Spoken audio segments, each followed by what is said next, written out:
Assalamualaikum warahmatullahi wabarakatuh. Salam sejahtera untuk kita semua. Para mahasiswa sekalian, hari ini kita akan meneruskan kuliah kita, kuliah Technopreneurship. Dan kita akan membahas tentang mencari ide dan peluang usaha. Bagaimana caranya mencari ide dan peluang usaha untuk menjadi seorang Technopreneurship. Oke. Nah, melakukan bisnis yang tepat pada saat yang tepat merupakan kunci utama dalam meraih kesuksesan. Di dalam dunia kewirausahaan, tidak cukup hanya memiliki ide produk yang kreatif atau inovatif. Penentuan jenis produk yang tepat, yakni produk yang menguntungkan, dan memilih waktu yang tepat saat konsumen benar-benar membutuhkan produk tersebut adalah faktor penting yang tidak bisa diabaikan. Nah, untuk mencapai kesuksesan dalam pemasaran produk bukanlah hal yang mudah. Statistik menunjukkan bahwa keberhasilan produk sangat bergantung pada kombinasi antara produk baru atau lama dan pasar baru atau lama. Kita harus mempertimbangkan apakah kita akan membuat produk baru atau produk lama yang nanti dimodifikasi. Lalu kemudian akan kita jual di pasar yang baru atau pasar yang lama. Statistik menunjukkan produk baru yang dipasarkan pada pasar yang baru hanya akan memengaruhi sekitar 1:20, atau dari 20 orang hanya ada 1 yang terpengaruh. Produk lama yang dipasarkan pada pasar yang baru itu lebih efektif dibandingkan produk baru yang dipasarkan pada pasar yang baru. Produk lama yang dipasarkan pada pasar yang baru itu memengaruhi sekitar 1 dari 4 orang. Nah, sedangkan produk baru yang dipasarkan pada pasar lama itu bisa mencapai pengaruh sebesar 1 dari 2 orang. Sedangkan produk lama yang dipasarkan pada pasar yang lama memiliki pengaruh terbesar, yaitu 1 dari 1 orang. Nah, tentu saja kita harus mempertimbangkan bagaimana kondisi pasar pada saat itu dan kondisi masyarakat pada saat itu. Data ini menggarisbawahi betapa pentingnya memahami kondisi pasar dan kecocokan produk dengan pasar tersebut. Seorang entrepreneur harus mampu memilih strategi pemasaran yang paling efektif, yang sesuai dengan karakteristik produk dan segmentasi pasar. Dengan demikian, seorang entrepreneur tidak cukup hanya mengandalkan kreativitas dalam pembuatan produk saja. Ia juga memerlukan dukungan strategi yang jitu dan eksekusi yang tepat untuk mencapai hasil maksimal. Pengelolaan timing, riset pasar, dan pemahaman mendalam akan kebutuhan konsumen adalah fondasi dalam menentukan keberhasilan penjualan produk.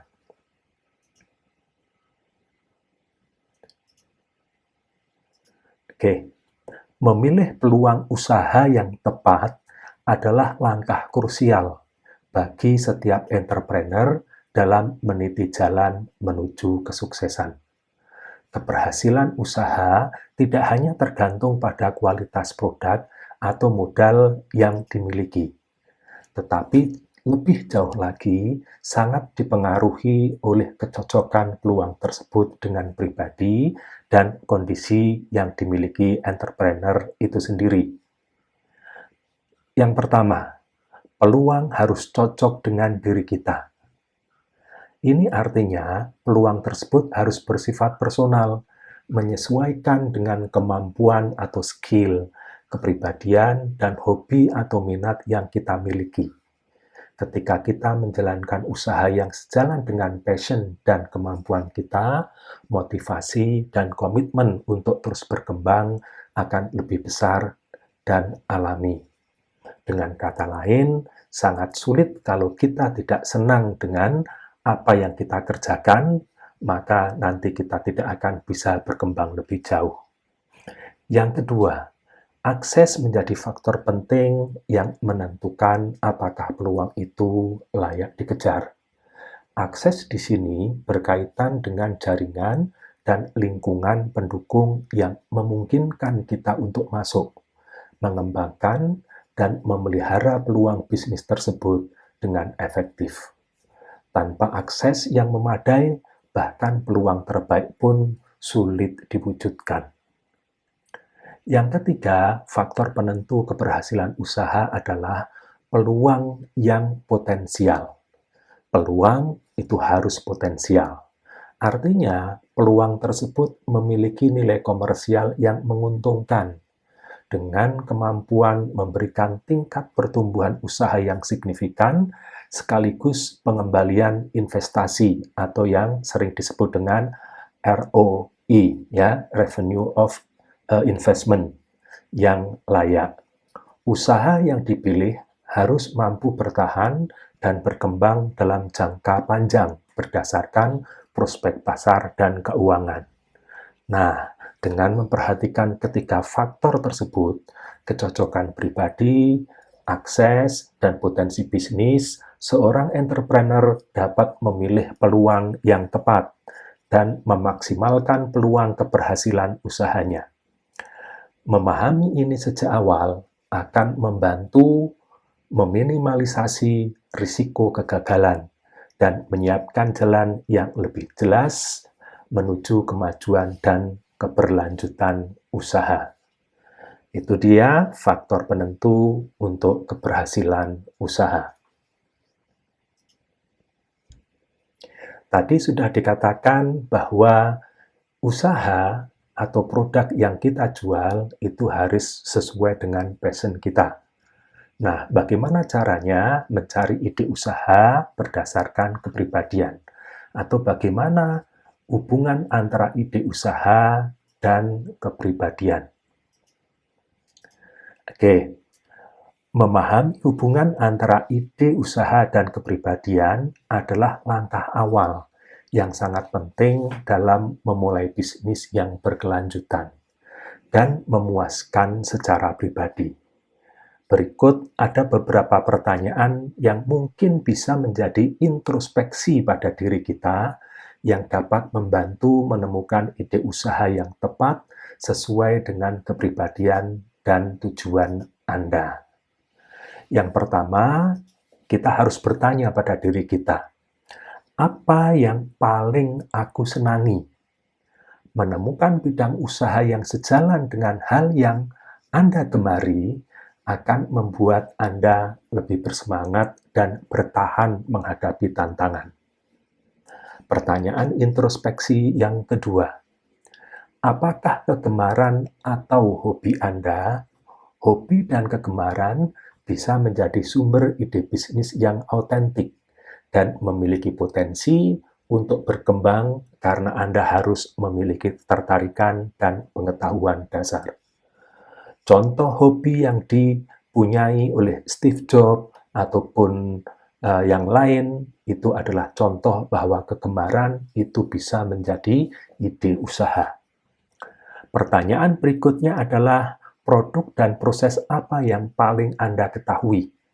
Memilih bidang usaha yang sesuai dengan pengetahuan dan pengalaman akan memudahkan pengelolaan dan peningkatan kualitas produk atau jasa. Adakah sesuatu yang Anda lakukan ketika sedang menganggur? Itu pertanyaan berikutnya. Hal ini dapat memberi petunjuk peluang usaha yang mungkin selama ini terabaikan, namun sebenarnya menjadi potensi. Apakah tujuan terpenting Anda dalam bisnis sendiri? Apakah Anda lebih mengutamakan keuntungan finansial, kebebasan waktu, atau tujuan lain seperti kontribusi sosial, Tujuan ini akan menentukan arah dan fokus usaha Anda.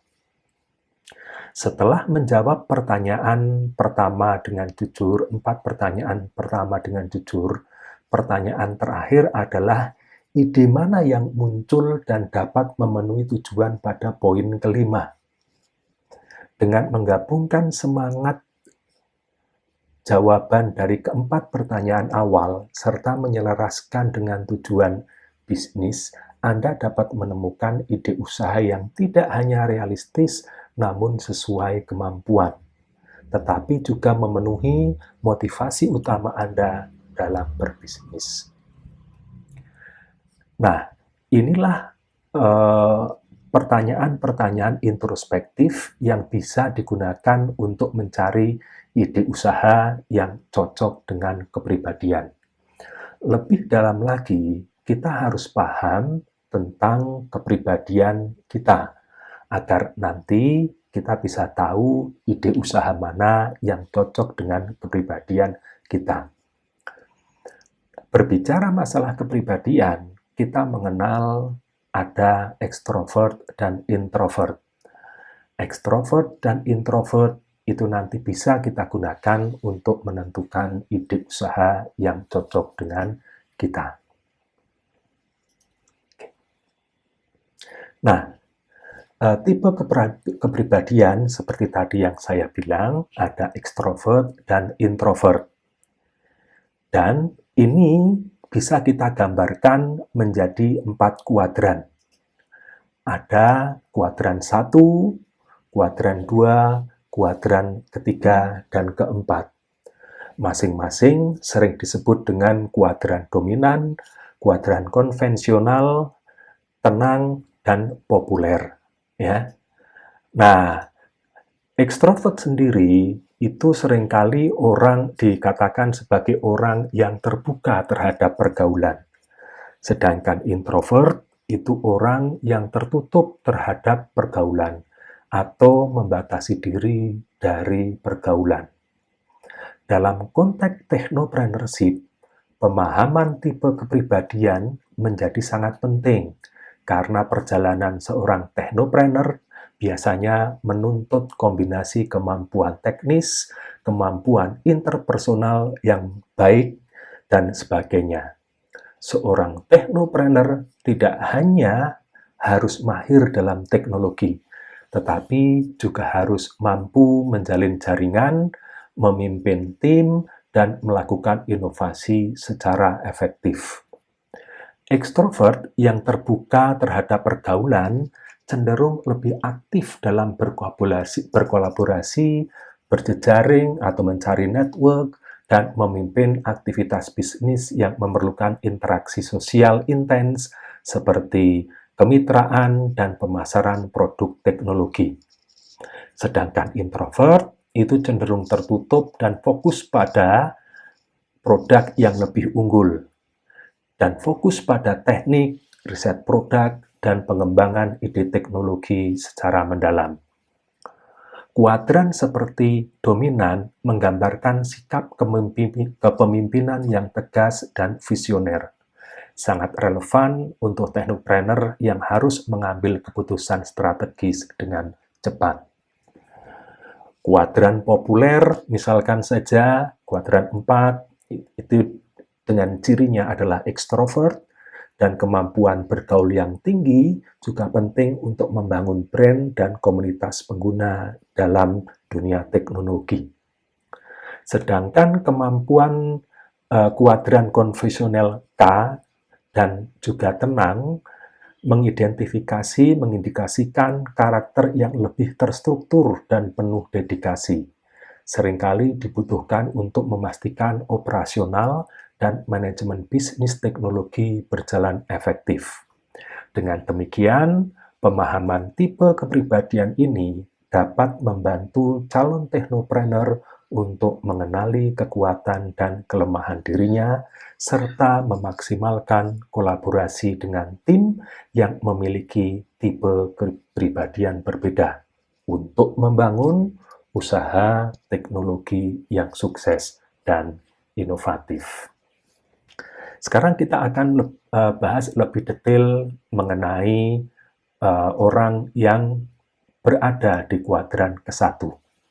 Kuadran ke-1 ini adalah golongan manusia yang dominan atau seringkali disebut dengan manusia tipe D.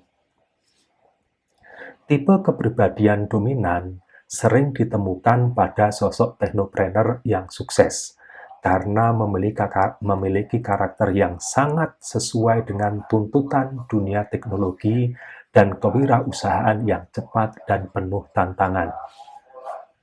Nah, beberapa sifat dari manusia yang dominan itu antara lain memiliki motivasi yang tinggi, motivasi kuat untuk mengejar prestasi. Teknopreneur dominan sangat didorong oleh hasil dan keberhasilan nyata. Mereka selalu berfokus pada mencapai tujuan yang terukur, seperti peluncuran produk baru, pertumbuhan pengguna, atau pendapatan usaha teknologi. Orang dengan tipe ini juga berorientasi pada hasil akhir. Mereka tidak terjebak pada proses rumit yang bertele-tele, melainkan mengarahkan energi pada pencapaian hasil konkret dan target yang jelas dalam pengembangan teknologi dan bisnis. Orang dengan tipe D ini menyenangi tantangan, dan dunia teknopreneurship penuh resiko dengan ketidakpastian. Dan ini dibutuhkan oleh orang dengan tipe D ini, sehingga tipe dominan yang menyukai tantangan cenderung tahan banting dan termotivasi untuk memecahkan masalah yang sulit dengan cepat. Orang tipe dominan ini selalu bersedia bekerja keras untuk berhasil. Kegigihan dan dedikasi tinggi ini menjadi modal penting bagi teknopreneur, terutama yang dominan, yang tidak ragu mengarahkan waktu dan tenaga ekstra demi kesuksesan. Namun, orang yang dominan itu kurang peduli pada lingkungan dan pergaulan. Meskipun biasanya teknopreneur membutuhkan jaringan dan kolaborasi, tipe dominan mungkin lebih fokus pada tugas dan hasil sehingga kadang mengesampingkan hubungan interpersonal jika perlu demi efisiensi. Orang yang tipe dominan tidak banyak bicara, bertindak cepat dan praktis. Dia suka menyukai kebebasan dan tidak suka diatur oleh orang lain. Nah, kita tahu kebebasan berinovasi itu penting. Kebebasan berinovasi dan mengembangkan ide sendiri adalah hal yang sangat dicari oleh teknopreneur dominan ini, yang biasanya enggan dikekang oleh aturan birokrasi atau otoritas yang kaku.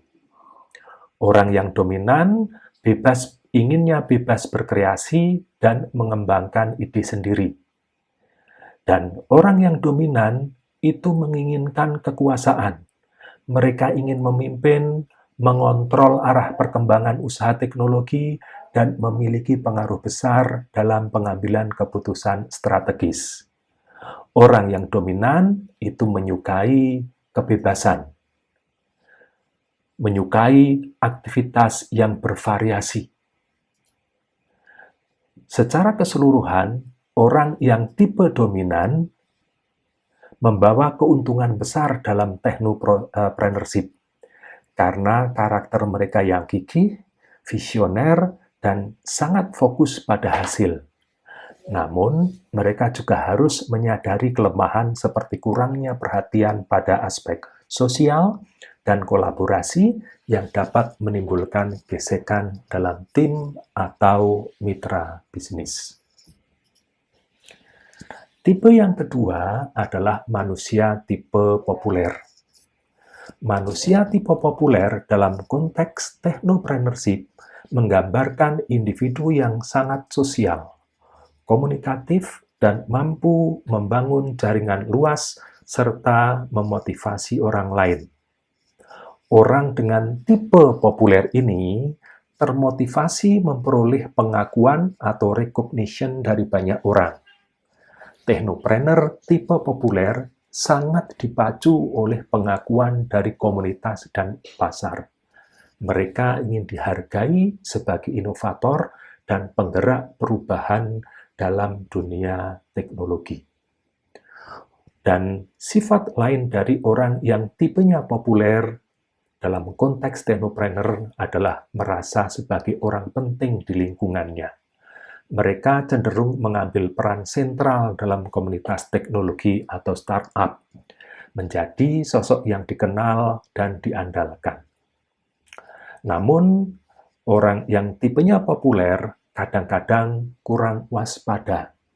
Karena fokus pada interaksi sosial, mereka mungkin terkadang terlalu mempercayai orang lain atau kurang memperhatikan detail resiko dalam bisnis, sehingga perlu keseimbangan dengan sisi analitis. Orang yang bertipe populer ini menginginkan popularitas, pengaruh, dan prestise. Kesuksesan bagi mereka bukan hanya soal keuntungan, tapi juga soal posisi sosial dan reputasi di kalangan teknopreneur dan pelanggan. Menghendaki kebebasan itu juga merupakan salah satu sifat dari orang tipe populer ini. Seperti banyak teknopreneur, tipe populer menghargai kebebasan dalam ekspresi, ide, dan cara kerja tanpa terikat aturan kaku. Orang yang bertipe populer itu menyenangi pergaulan dan pintar bergaul. Kemampuan interpersonalnya itu tinggi, membuat mereka efektif dalam membangun kemitraan, kolaborasi, dan pemasaran produk teknologi. Orang yang tipenya populer itu tidak segan menolong orang lain. Sifat ini penting dalam jaringan teknopreneurship yang saling mendukung dan berbagi sumber daya serta pengetahuan. Orang yang tipe populer itu memotivasi siapapun untuk mencapai kemajuan. Dia berbicara baik antar pribadi maupun di depan publik. Kemampuan komunikasi publik ini memberikan nilai tambah besar dalam penyampaian visi usaha, pitching investor, dan membangun brand. Orang yang bertipe populer ini juga senang melontarkan ide-ide. Kreativitas dan energi verbal mereka membantu mengembangkan konsep bisnis yang baru, solusi inovatif, dan peluang pasar yang relevan. Sehingga secara keseluruhan, orang dengan tipe populer sangat penting dalam teknopreneurship sebagai jembatan sosial dan motivator yang mampu memperluas jaringan bisnis, membangun komunitas pengguna, dan meningkatkan reputasi usaha teknologi. Namun, mereka juga perlu berhati-hati agar tidak terlalu fokus pada aspek sosial, sehingga mengabaikan pengelolaan resiko dan detail teknis. Sekarang, kita lihat kalau orang yang tipenya adalah tipe tenang. Manusia tipe T yang berada di kuadran 3 ini memiliki karakteristik yang unik dan spesifik dalam dunia teknopreneurship khususnya. Dengan motivasi yang kuat pada persahabatan dan saling menghargai, mereka tumbuh subur dalam lingkungan sosial yang hangat dan suportif. Kemampuan mereka yang pandai bergaul dan pembawaan yang tenang, kalem, serta ramah tamah membuat mereka sangat mudah diterima dalam kelompok maupun komunitas teknologi. Walaupun mereka tidak memiliki ambisi besar dalam meraih prestasi atau mengejar tantangan yang kompleks, manusia tipe ini lebih menikmati peran sebagai anggota kelompok yang solid dan stabil, dan lebih memilih bergabung dalam sistem yang sudah mapan daripada mengejar sesuatu yang belum pasti. Dengan kecenderungan berspesialisasi dan menghindari risiko besar, mereka cenderung mengerjakan tugas-tugas teknik atau fungsional yang konsisten, yang memberi kontribusi penting dalam kelangsungan bisnis. Dalam teknopreneurship, manusia tipe ini adalah fondasi yang menciptakan harmoni dalam tim. Mereka menggunakan motivasi persahabatan dan rasa saling menghargai untuk membangun hubungan internal yang kuat dan mendukung kolaborasi. Mereka mudah diajak berdiskusi dan berkonsultasi, sehingga menjadi penengah yang bijak serta pendengar yang baik ketika tim menghadapi masalah. Meski kurang menyukai tanggung jawab dan perubahan drastis, karakter seperti mereka sangat berharga dalam menjaga stabilitas dan kesinambungan usaha teknopreneurship tersebut, terutama di bidang yang memerlukan konsistensi, pengelolaan proses, dan perhatian pada detail. Dengan dukungan teknologi yang tepat dan peran yang jelas, manusia tipe ini dapat menjadi anggota tim teknopreneurship yang sukses, yang membantu mendorong inovasi secara perlahan tapi pasti, tanpa tekanan ambisi yang besar. Pendekatan mereka yang biasa-biasa saja tapi stabil, dengan kemampuan bersosialisasi yang baik, sejalan dengan semangat kerja kolektif di lingkungan startup teknologi atau perusahaan yang menitikberatkan budaya kerja inklusif dan berkelanjutan. Mereka lebih memilih untuk fokus pada kegiatan yang memberdayakan kelompoknya, sehingga kesuksesan teknopreneurship bukan hanya soal inovasi teknologi, namun juga harmonisasi sosial dan kerjasama. Nah, sekarang kita lihat tipe manusia konvensional dalam kaitannya dengan teknopreneurship.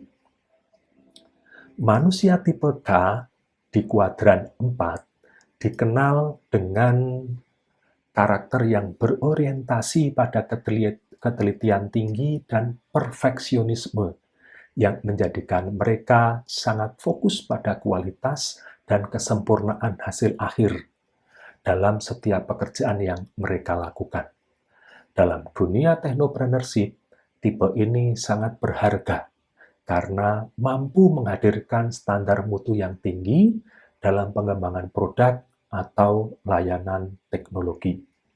Meskipun mereka cenderung kurang peduli dengan lingkungan sosial dan membatasi hubungan dengan orang lain, tipe K biasanya dapat bekerja dalam kelompok, asalkan ada share risk atau pembagian tanggung jawab yang jelas dan aman secara psikologis. Mereka lebih nyaman dalam lingkungan kerja yang aman dan terstruktur, dengan dukungan penuh dan instruksi langkah demi langkah yang jelas agar bisa bekerja secara optimal tanpa merasa tertekan. Seiring dengan sifat perfeksionisnya, manusia tipe K seringkali kurang memperhatikan batas waktu karena mereka lebih mengutamakan penyelesaian yang sempurna daripada kecepatan. Dalam teknopreneurship, hal ini bisa menjadi tantangan jika tidak diimbangi dengan manajemen waktu yang efektif. Namun, dengan sistem yang mendukung dan aturan kerja yang terdefinisi, mereka dapat menjadi pemain penting dalam menyukseskan produk yang unggul secara kualitas. Karakter ini juga membuat mereka asik dan fokus ketika bekerja, sehingga mereka memberikan kontribusi besar dalam tahap pengujian, quality assurance, atau pengembangan teknis yang membutuhkan detail sangat tinggi. Meskipun kurang peduli dengan dinamika sosial, mereka dapat beradaptasi, bekerja sama dalam tipe selama ada rasa aman dan keseimbangan risiko. Manusia tipe K dalam teknopreneurship berperan sebagai penjaga mutu yang memastikan inovasi tidak hanya cepat, tapi juga tepat guna, dan tahan lama. Dengan perlakuan dan dukungan lingkungan kerja yang mendukung struktur dan kestabilan, tipe ini dapat menghasilkan karya teknologi yang memenuhi standar tinggi. sekaligus menjadi komponen penting yang dalam tim yang ingin sukses jangka panjang.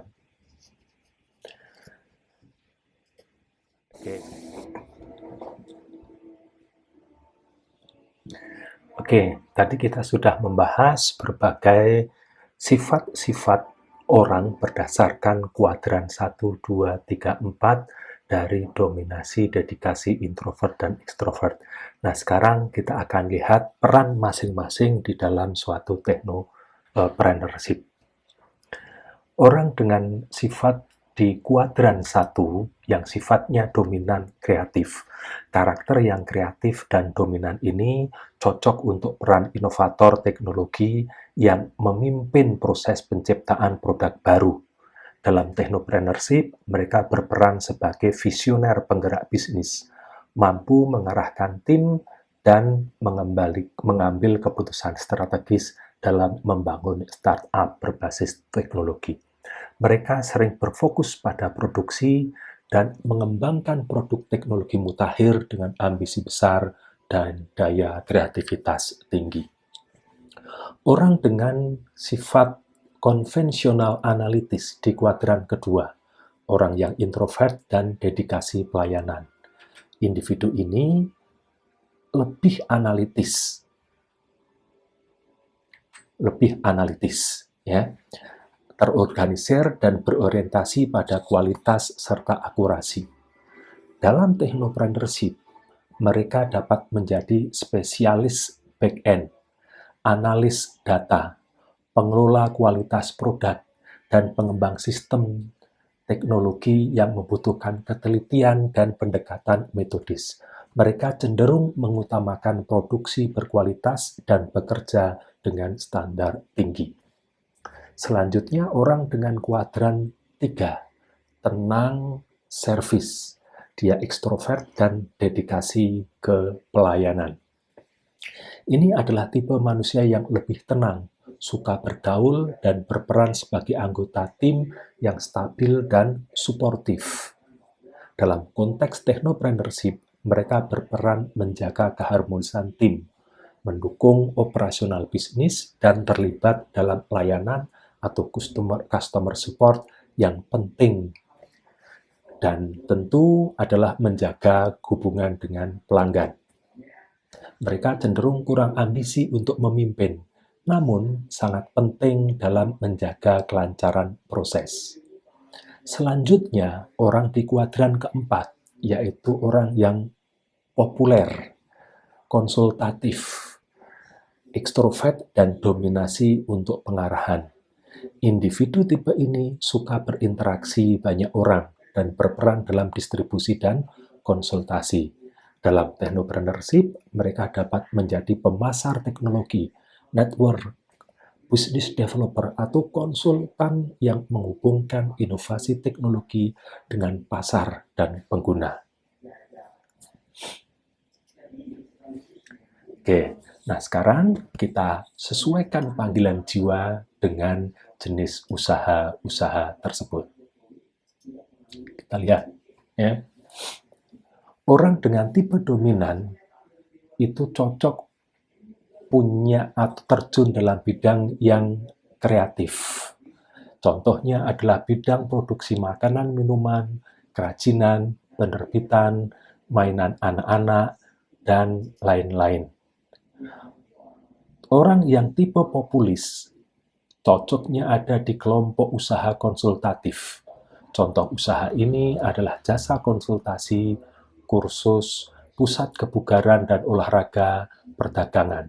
Dalam technopreneurship, kelompok ini dapat menjadi startup yang menyediakan platform konsultasi online, e-learning, atau layanan digital untuk kesehatan dan kebugaran berbasis teknologi.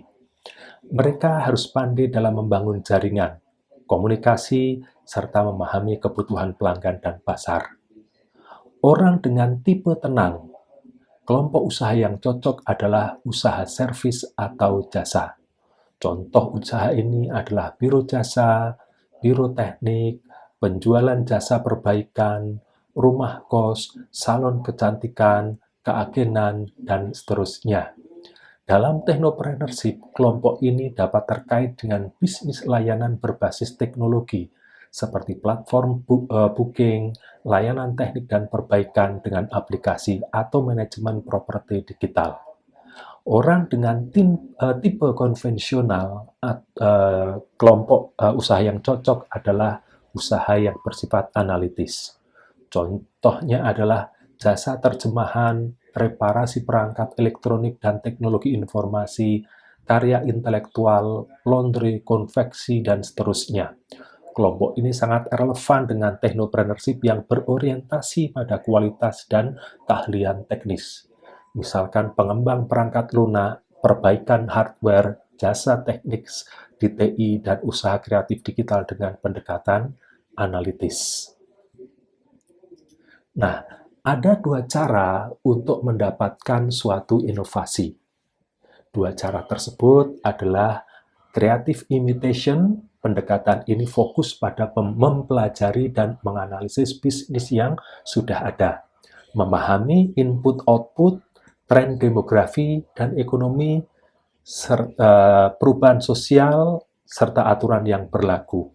Dari sini, technopreneur dapat membuat modifikasi dan inovasi kecil sambil tetap mengikuti jejak bisnis yang sudah terbukti. Nah, metode yang kedua adalah creative adopters. Pendekatan ini lebih agresif pada inovasi dengan berbagai cara, ya, memasuki segmen pasar yang belum dilayani, memenuhi kebutuhan yang belum terpenuhi melalui permintaan baru, ataupun yang lain. Nah, ini dua metode yang bisa digunakan untuk mendapatkan suatu bidang usaha di technopreneur. Nah, sekarang kita tahu di dalam marketing ada yang disebut dengan 4P, yaitu product, price, place, promotion. Ya. Nah, bagaimana kita mengadopsi 4P tersebut untuk menemukan suatu bisnis yang baru. Oke. Nah, sangat penting untuk memahami kebutuhan dan masalah konsumen terhadap elemen-elemen marketing 4P, ya. Tadi kita sebut adalah ada produk, place, promotion, price, ya. Nah, yang pertama adalah kita harus tahu apa yang diinginkan oleh konsumen. Bagaimana cara memuaskan konsumen yang efektif? Apakah cara tersebut sudah ada cara yang terbaik atau belum? Dalam kaitannya dengan technopreneurship dalam mencari ide usaha, fokus pada konsumen sebagai sumber ide harus dilakukan terus-menerus.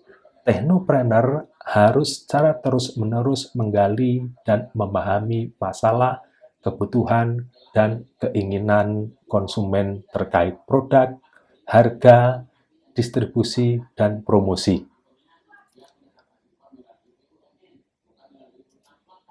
Nah, kita harus tahu apa yang diperlukan oleh konsumen dan harus tahu apa kondisi sekarang. Nah, membedakan atau menganalisis dua hal tersebut seringkali disebut dengan gap analysis.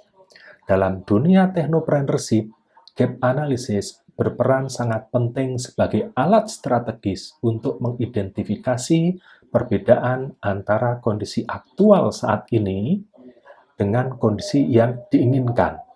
Proses ini memungkinkan technopreneur untuk secara sistematis menganalisis area-area yang perlu diperbaiki, dikembangkan, atau dioptimalkan dalam usaha mereka. Dengan melakukan gap analysis, technopreneur dapat memahami tantangan serta peluang dalam mengembangkan usaha berbasis teknologi. Analisis ini membantu menemukan hambatan teknologi, proses bisnis, produk, atau layanan yang belum memenuhi ekspektasi pasar dan konsumen. Dari pemahaman tersebut, teknopreneur dapat merumuskan langkah-langkah strategis yang tepat untuk menjembatani kesenjangan tersebut dengan solusi inovatif dan teknologi mutakhir. Gap analysis juga menjadi dasar penyusunan rencana aksi, action plan, yang terfokus pada penyelesaian masalah spesifik yang menghalangi pencapaian tujuan bisnis. Dengan meminimalkan gap, teknopreneur dapat meningkatkan value proposition, memperbaiki produk atau layanan, dan mencapai performance bisnis yang optimal.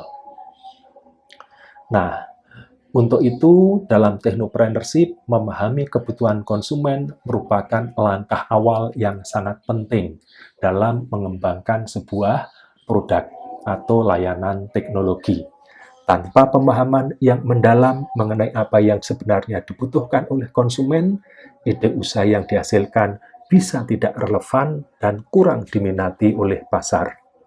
Beberapa cara untuk mengetahui kebutuhan konsumen bisa berasal dari survei atau riset pasar, bisa dari wawancara, bisa berasal dari observasi di media sosial, bisa dari feedback konsumen, bisa dari refleksi pribadi diri kita sendiri, atau kita mengikuti suatu komunitas, perkumpulan, atau konferensi, atau analisis data.